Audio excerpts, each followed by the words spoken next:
Hey guys, welcome back to the channel. Welcome to another video. We're going to be talking about Raheem Sterling today. Could he be about to switch Manchester for London? According to a lot of journalists and a lot of reports out today, they are suggesting that Chelsea are very much confident and increasingly confident at that of putting a deal together to sign the English winger, and that a deal could be on the cards this summer for the Blues to sign the 27-year-old for somewhere in the region of £35 million. It is saying it's seemingly increasingly confident that Sterling will be on the move this summer away from Manchester City, and Chelsea are said to be, Chelsea and Thomas Tuchel, I should say, are big admirers of his. We're going to be talking about this potential deal. We're going to be talking about Sterling, about Chelsea, about Man City. But before we get into all of that, I would like to remind you all to please like the video and also subscribe if you're new. Both things are always and probably greatly appreciated. But for now, let's get into this deal, because like I say, the news out today is suggesting that Raheem Sterling is a top target of Chelsea's. Thomas Tuchel is a big admirer of the English winger, and that a deal is looking increasingly confident of happening, according to some journalists out there in regards to how Chelsea view this potential deal. According to Damasio, who was one of the big people to put out something on this potential deal, he claimed Chelsea are now confident to close a Sterling deal from Man City. Transfer fee could be around £35 million, and he followed it up with an attachment to a link of an article he wrote. And in the article, he basically talks briefly about Chelsea's potential transfer activity this transfer window, in regards to the Jules Koundé saga. That saga's been going on for seemingly the eternity of time, it seems. That could potentially be wrapped up this summer, of course. Nathan Ake, another player of Manchester City, is being said and talked about as another potential centre-back target for Chelsea. The Ousmane Dembele situation, his name doesn't appear to be going away from being linked with Chelsea anytime soon. And then obviously talked about Raheem Sterling and how it's interesting because, like I say, he basically goes on to say that Tuchel is an admirer of Sterling, and that this one is very interesting because he is obviously one of several Manchester City players that's being talked about as to being getting rid of this summer in this kind of big overhaul of players and this kind of refreshing of the squad that Pep Guardiola is seemingly going through.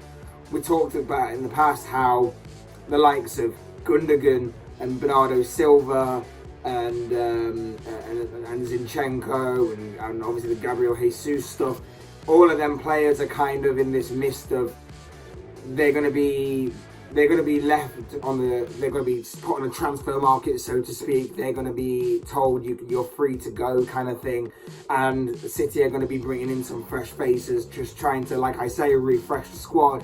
And it seems that Sterling is obviously on that list, and Chelsea are seemingly big admirers of his. The issue obviously for City is that £35 million for a player of Sterling's ability and how he's Premier League proven, and this kind of English tax, I guess you'd say. I would personally say that if I was Pep Guardiola and I had the opportunity and everything to kind of buy and sell players, I would probably try and get a bit more out of this deal if it is going to be £35 million, because I think Sterling is probably a bit more worth than that. I think he's worth a bit more than that. Maybe you could recapture the 50 million that City originally bought him for.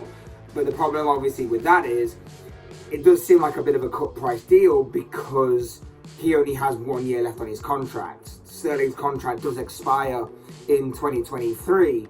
So with that being said, it's very similar to the current Sadio Mane deal.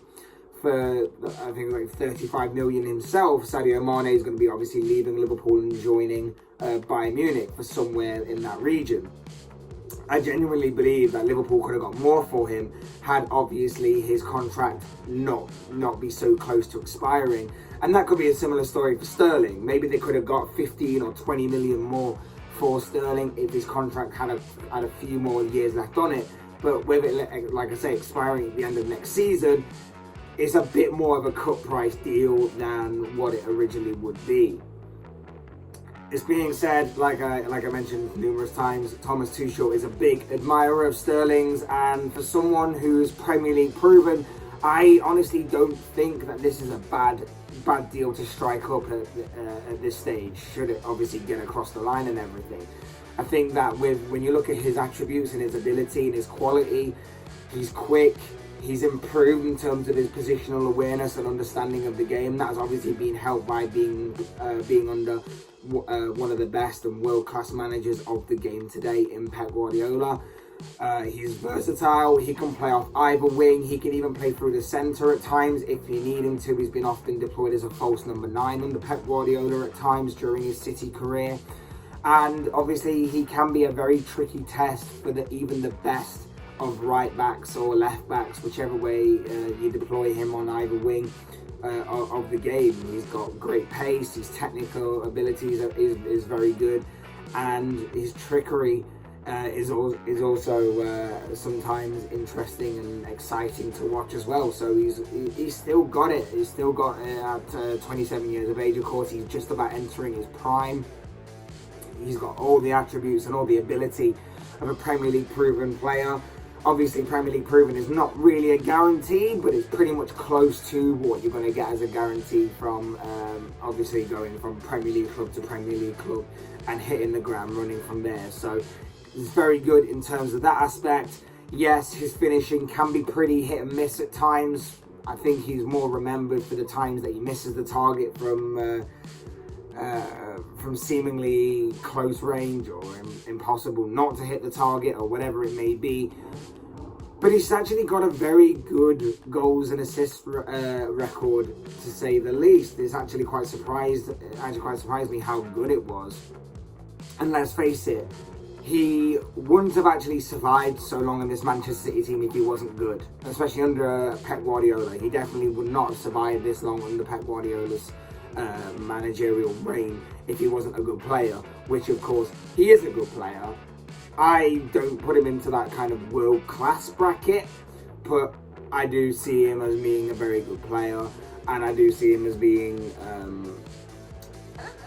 at times a little bit underrated. I think he gets a bit ridiculed sometimes, like I say, for his finishing sometimes, and yes, that has a lot left to be desired sometimes, but like I say, he's actually got a pretty decent end product record of across all competitions in recent seasons.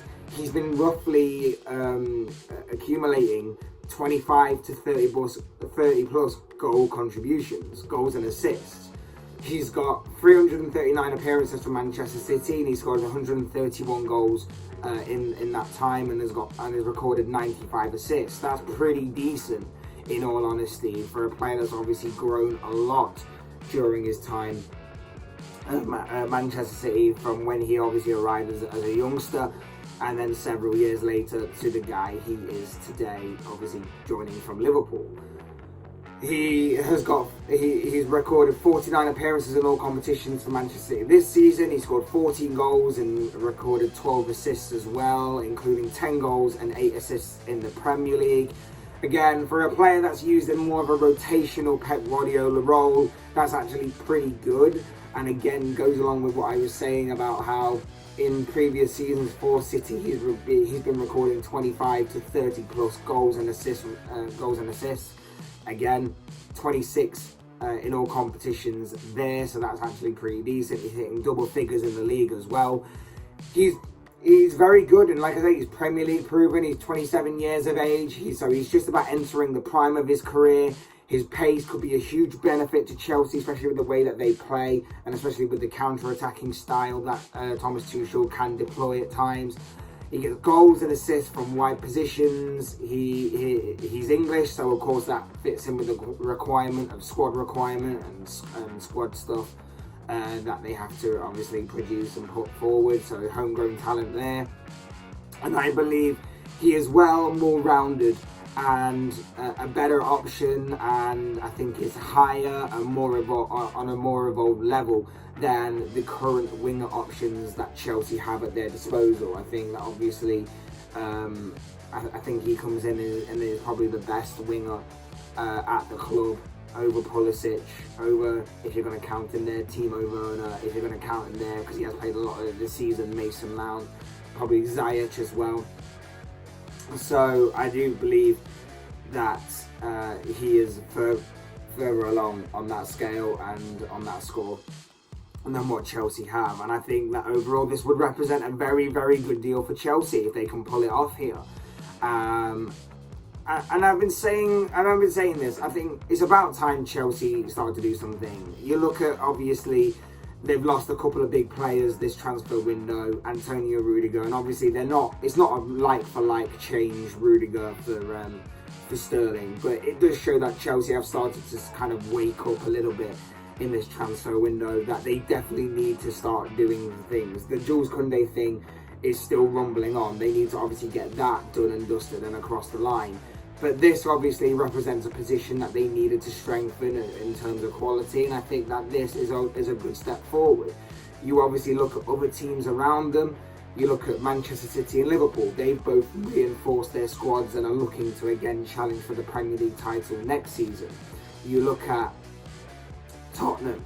Tottenham are doing really good business and are still looking to do even more business as the transfer window goes on. Arsenal done a bit of business and they are looking and making the right noises to make even more bigger waves in this transfer market to get bigger and stronger. Manchester United, not done anything yet, but they're making, again, some noises, the likes of Frankie de Jong and so on and so forth, that they're going to obviously reinforce their squad. Chelsea haven't done anything of yet in terms of incomings, and I think that this would be a very good time to start waking up in this transfer window and reinforcing your squad, having seen what everybody else around them is doing and how they're conducting their business. It's about time Chelsea did the same thing, and I think it also is more important because of the new ownership that they're under. It's clear that they needed a big clear out, I think, because there are still players from old regimes at Chelsea. And I think there was a call from a few Chelsea fans for a big clear out and get some more players in and so on and so forth. It's not probably going to happen in one window, but across a couple of windows under this new ownership, it definitely could happen. And I think that to get the fans on side and to get everybody on the same page, I think this new ownership really needed to bring in a big signing, whether it's by name or by price tag or by both. They needed to do it. Sterling may not be that top world-class purchase that maybe Chelsea fans were wanting or thinking that they desperately needed as first one through the door at Stamford Bridge this summer. And like I say, it may not be the top priority, but it does represent a very good signing in my opinion if they can get it across the line. And I think in that position that needs strengthening, it is a very good piece of business in my opinion, and something that can really ignite the transfer business that Chelsea produce in this transfer window, and can be the beginning of a big window for Chelsea, because let's face it, it is needed. If they want to try and bridge the gap on Liverpool and Man City, they're going to need a big window. They're going to obviously need to sort out the Romelu Lukaku situation. They're going to need to sort out their centre-back issues. And there are a couple of other players in there as well that you kind of wonder whether they're dead wood and should be got rid of and replaced, or whether they just need to be upgraded in terms of quality. And I think Sterling is definitely one of those positions that needs to be upgraded in terms of quality by bringing him in. So I think this would be a good signing if Chelsea can get it across the line. But of course, as I always say, these are just the thoughts, comments, opinions, predictions, whatever you want to call it, of this guy. I want to know what you guys think. What do you make of the news that Chelsea are very much interested in Raheem Sterling? Do you see him moving to Chelsea this summer? Do you see him staying at Manchester City to see out the rest of his contract and then go on a free transfer next season? What are your own thoughts, your comments, opinions, predictions, whatever you want to call it on this particular topic? I would love to read them all down below in the comment section. So I'm sure it'll make for interesting reading. Otherwise, hit that like button on the way out if you enjoyed the video. Subscribe if you're new or want to see more content like this. But things always and forever be greatly appreciated. And as always, thank you all so much for watching and listening. I've been Fletch. This has been another Fletch Talks video. And I will see and speak to you all again soon in another video.